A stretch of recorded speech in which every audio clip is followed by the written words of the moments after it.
Israel বলে কোনো দেশই ছিল না পৃথিবীতে মানচিত্রে। হিটলার যখন 60 লাখ ইহুদিকে গ্যাস চেম্বারে ভরে মেরেছিল, কিছু ইহুদি পালিয়ে গেল ফিলিস্তিনের ওই ফাঁকা ময়দানে। মুসলিম রাজারা বলল, বাদশারা, আহা এরা মারা যাবে, এদিকে একটু জায়গা দাও। হিটলার মরার আগে একটা কথা বলে গিয়েছিল যে আমি কেন ইহুদিদিকে মারলাম, এটা আজকে নয়, পৃথিবীর মানুষ একদিন বুঝতে পারবে আমি কেন। তার উপরে আল্লাহ তাণ্ডব শুরু হলো, আল্লাহ তাণ্ডব চলছে। নূহ নবী সকাল হয়ে গেল, বন্যায় গোটা পৃথিবী, তার সন্তান তার কম সব হাবুডুবু খাচ্ছে, ডুবে মারা যাচ্ছে। নূহ নবী নৌকা থেকে দেখতে পাচ্ছেন তার সন্তান কিনান হাবুডুবু খাচ্ছে আল্লাহর এই তাণ্ডবে। নূহ নবী না থাকতে পেরে বুকটা ফেটে যাচ্ছে, রক্ত জন্ম দিয়েছে, রক্ত আছে। নিজের সন্তান আল্লাহকে কি বললেন জানেন? হাত তুলে, লা আসিমান ইয়াউমা মিন আমরিল্লাহ, ওগো আল্লাহ এটা আমার ওরসজাত পুত্র, আপনি একে রক্ষা করুন। আমার আল্লাহ উত্তর দিলেন, লামিনাল খাসিরিন, হাত নামিয়ে লাও। যে আমাকে মানেনি, আমার নবীকে মানেনি, আমার দ্বীনকে মানেনি, তার জন্য আবেদন নিবেদন করো না, তা না হলে তোমাকেও ওদের মধ্যে ফেলে দেব। আল্লাহ ধমক দিলেন, তোমার নৌকা উল্টিয়ে দেব, তোমাকেও ধ্বংসর ওদের সাথে ফেলে দেব। নূহ নবীর হাত নেমে গেল, দোয়া বন্ধ হয়ে গেল। এরপরে গোটা পৃথিবী, আল্লাহ খালি এতটুকু বলেছেন, লামিনাল খাসিরিন, হাত নামিয়ে লাও। আল্লাহর সমুদ্রের তাণ্ডব বেড়ে গেল, আল্লাহর গর্জনে, আল্লাহর আয়াত অবতীর্ণতে তাণ্ডব শুরু হয়ে গেল সমুদ্রের দরিয়ার। নূহ নবী তখন আল্লাহর কাছে কেঁদে বললেন, বিসমিল্লাহি মাজরাহা ওয়া মুরসাহা, ইন্না রাব্বি লাগফুরুর রহিম। এই দোয়া যখন পড়লেন, তখন আল্লাহ হুকুম দিলেন, হে সমুদ্র, হে দরিয়া, ক্ষান্ত হয়ে যাও। পানিকে হুকুম দিল, আমার নবীর নৌকাটাকে হিফাজত করার দায়িত্ব তোমার। জোরে বলুন সুবহানাল্লাহ। পানি স্থির হলো, তার কম শেষ হয়ে গেল। আমার বন্ধুগণ, এরপরও আপনি বলবেন যে ইয়াসিন সাহেবকে দাওয়াত দিয়ে, কোনো মৌলবীকে দাওয়াত দিয়ে আমার সন্তান গাঁজার ভাটিতে জীবন কাটিয়েছে, মদের ভাটিতে জীবন কাটিয়েছে, আমার ছেলে সুদের ওপরে জীবন কাটিয়েছে, জান্নাতে পাঠাবেন দোয়া করে? আপনি তাহাজ্জুদ গুজার, আর আপনার ছেলে 24 ঘন্টা মদ খায়, প্রত্যেক দিন মদ খেয়ে বাড়িতে আসে, আপনি বলছেন জান্নাতে যাবে? আমি বলে যাচ্ছি, হারাম জানার পরে যে হারামখোর যুবক, যে মুসলমান সুদ খাবে, মদ খাবে, গাঁজা খাবে, এরা যদি এই হালতে, অস্বীকার হালতে মরে যায়, না এদের জানাজা পড়া যাবে, না এদের জন্য দোয়া করা যাবে। এদের জন্য কোনো দোয়া নাই। যদি বলেন কি করব, ও পুঁতে দাও, না হলে নদীতে ফেলে দাও, কুকুরে খাক, শুয়োরে খাক, ওদিকে শিয়ালে খাক। জানাজা তো মুমিনদের হয়। কাদের হয় বললাম? কথা বলে না। একটা মাতাল মুমিন হতে পারে? কথা বলেন। যারা মদ খাচ্ছ, যে যুবকরা, তাদেরকে অনুরোধ করে বলে যাচ্ছি, মদ খেয়ে অনেক গলাবাজি করতে পারো। মদ খেয়ে গলাবাজি করে না অনেকজন? করে। আর যারা অন্যায় করছো, জেনে রেখে দিবে, তোমার গায়ে বল আছে, তুমি মদ খেয়ে পাড়ার লোককে গালি দিচ্ছ, পাড়ার লোকের ওপরে অন্যায় করছো, লোককে গালি দিচ্ছ, তুমি রেডি থাকো, আল্লাহর আযাব তোমার উপরে যেদিনে আসবে, তোমার কোনো 14 পুরুষ তোমাকে বাঁচাতে পারবে না। যারা এখানে আছেন, আল্লাহর কসম করে বলছি, এই বাংলার মাটিতে বলে যাচ্ছে আপনাদেরকে, নদিয়ার মাটিতে, পৃথিবীর বুকে যতগুলো জালিম এসছে, আল্লাহ একটা জালিমকেও ছাড়েনি, ধ্বংস করেছে। একটা জালিমকে ছাড়েনি।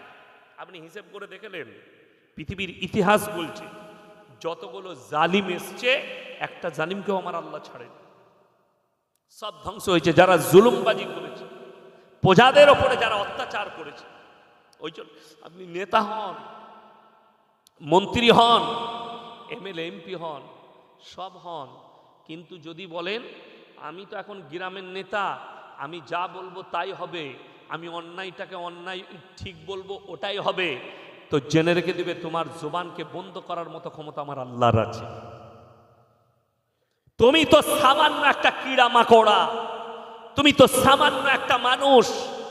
কোরআনের ইতিহাস তুলে দেখে নাও, মিশরের মাটিতে উঁচু জায়গায় দাঁড়িয়ে ফেরাউন বলেছিল আনা রব্বুকুমুল আলা, আমি তোমাদের রব আর আমি তোমাদের সব, আমার থেকে শ্রেষ্ঠ পৃথিবীতে কেউ নেই। ফিরাউনকে আল্লাহ নিস্তে নাবুদ করে দিয়েছে, দরিয়ায় ডুবিয়ে মেরেছে, তার গোটা লস্কর শেষ হয়ে গেছে। আর তুমি দুটো দল দেখে দুজনকে মদ খাইয়ে দল বাড়িয়েছো, গায়ের বল দেখাচ্ছ।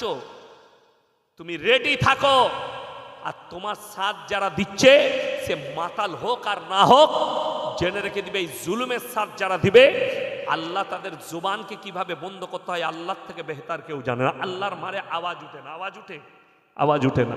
যদি বলেন যে রিসেন্ট দেখিয়ে দেন 2023 থেকে 2025 পৃথিবীতে 4টা নেতার পতন ঘটেছে। কটা বললাম? 4টা। নাম্বার 1, শ্রীলঙ্কার রাজা, শ্রীলঙ্কার প্রধানমন্ত্রী দেশ ছেড়ে পালাতে হয়েছে, তার ভবনে তার বাড়িতে আগুন ধরিয়েছে ক্ষিপ্ত জনতা, দেশ ছেড়ে পালিয়েছে, তাদের মন্ত্রীকে ছুট করিয়ে মেরেছে, আগুন ঢেলে মেরে দিয়েছে নেতাদিকে। নাম্বার 2, রাজহাঁসের মাংস, পাতি হাঁসের মাংস, ইলিশ মাছ, ভেটকি মাছের পাতুরি, কলদা চিংড়ি, দেরাদুন চালের ভাত, বিভিন্ন রকম আইটেম, বাবুর্চি ready, dining table ready, plate ready করা আছে উবুর করে মুছে, ব্রান্ডেড কাঁচের প্লেট। ম্যাডাম এখন গোসল করছে, ম্যাডামের গোসল হয়ে গেছে, ম্যাডাম শাড়ি পরছেন, ডাইনিং টেবিলে বসে খাবেন। সেনা প্রধান ঢুকে বলল তোমার কাছে 40 মিনিট টাইম আছে, খানা খাবার দরকার নাই, আগে যতগুলো মাল পারবে ভরে নাও, দেশ ছেড়ে বেরিয়ে যাও, তোমার জন্য হেলিকপ্টার ইন্তজার করছে, তা না হলে একটা জনস্রোত আসছে তোমাকে মার্ডার করে দিবে তোমার গৃহে প্রবেশ করে। তার নাম হাসিনা, দেশ ছেড়ে পালাতে হয়েছে। নাম্বার 3, বাশার আল আসাদ, সিরিয়ার বাদশাহ, যে মসজিদে 27 বছর নামাজ হতে দেয়নি এই জালিম। ক বছর বললাম? 27 বছর। আপনারা একটা হাদিস শুনে যান, আপনারা সকলে জানেন হযরতে ঈসা নবী মারা গেছেন না জীবিত আছেন? জীবিত আছে, আল্লাহ তুলে নিয়েছেন। রিওয়ায়েতে আছে কিয়ামতের যতগুলো আলামত আছে সেই আলামতের মধ্যে একটা আলামত ইমাম মেহদির জামানা চলবে, দাজ্জালের অভিভাব চলবে, দাজ্জাল পৃথিবীতে জুলুম করবে।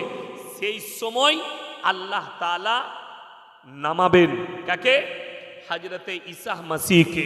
কোথায়? ওই দামেস্কের মসজিদে সিরিয়ায় ইমাম থাকবেন ইমাম মেহদি, আর ওইখানেই নামাবে। 27 বছর পরে বাশার আল আসাদকে দেশ ছেড়ে পালাতে হয়েছে, তার হাজার হাজার কোটি টাকা সম্পত্তি ছেড়ে পালিয়েছে। সে কোথায় আছে পৃথিবীর কেউ এখন জানে না আমার আল্লাহ ছাড়া, যে কোথায় লুকিয়ে আছে। তাদের পতন, একটু পানি দেন তো, তাদের পতন ঘটে গেছে, আল্লাহ পতন ঘটিয়েছেন। নাম্বার 4, নেপালের প্রধানমন্ত্রী পালিয়েছে না পালাইনি? আমি দেখলাম একটা নেপালের মন্ত্রী পানিতে ছুটছে আর তার পাছায় বাড়ি মারছে লোকে, দেখেছেন না দেখেনি মোবাইলে? বিসমিল্লাহ। এরপর বলি জন্তার মার আর পগার পার। মারটা কার জানেন? অত ইজ্জু মান্তাসা অত দিল্লু মান্তাসা, ইজ্জত আর জিল্লাতের মালিক কে বাবা? আল্লাহ। তাহলে যারা এই 4টা বললাম, হযরতে ইব্রাহিম আলাইহিস সালাতু ওয়াস সালামের উপরে জুলুম করেছিল নমরুদ, আল্লাহ তাকে যে বেজ্জতির মৃত্যু দিয়েছে, আশা করি ওটা স্মরণীয় মৃত্যু। যদি বলেন কেমন? ওই নমরুদকে আল্লাহ মৃত্যু দিয়েছিল, একটা খোঁড়া মশা আল্লাহ হুকুম দিলে নাকে গিয়ে মাথায় কামড়াও মগজে, সে তার প্রজাদিকে বললে তোরা আমার মাথায় জুতো করে বাড়ি মার। আর সেই জুতোই প্লাস্টিকের নয়, কাঠের জুতো ছিল। কিসের? খড়ম। সেই খড়মের বাড়ি খেয়ে খেয়ে হারাম করে মারা গিয়েছিল। প্রজাদের জুতো খেয়ে আল্লাহ মৃত্যু দিয়েছিল। এরকম যদি ইতিহাস ঘাটেন যতজন জালিম এসছে আল্লাহ তাদের সব ধ্বংস করেছে, করেছে না করেনি? ওই জন্য নেতা হন, জুলুমবাজ হবেন না। কিয়ামতের দিন আল্লাহ শিরকের পরে তিনটে নিকৃষ্ট পাপ, একটা হচ্ছে শিরকের পাপ।